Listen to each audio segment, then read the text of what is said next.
Here's a leaked draft of Trump's infrastructure plan. A leaked report on the long-awaited infrastructure project may show the White House's priorities and how the project will approach funding. The report, attributed to the White House and released by Politico Monday, lays out the funding principles and the principles for infrastructure improvements in President Donald Trump's plan to revitalize U.S. infrastructure.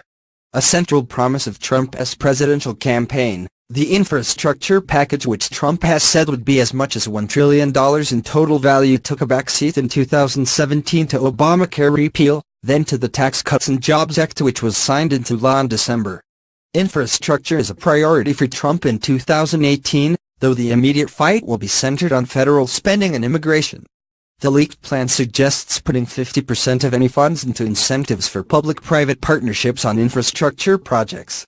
An additional 25% would be allocated for encouraging investment partnerships in rural areas, including improving transportation and freight movement, broadband, water and electricity systems in remote areas. 10% of the appropriated funds would go to incentivizing transformative projects based on exploratory and groundbreaking ideas that have a higher risk than most infrastructure projects, but could potentially reap a higher reward. The plan would put 7% of appropriated funds toward federal credit programs, and 5% to Federal Capital Financing Fund, to improve access to federal loans for infrastructure. The principles for improvements offer some insight into the administration's thinking around infrastructure. For example, one suggestion is to allow states flexibility to toll on interstates and reinvest toll revenues in infrastructure. The White House did not comment on the specifics of the proposal or verify its authenticity.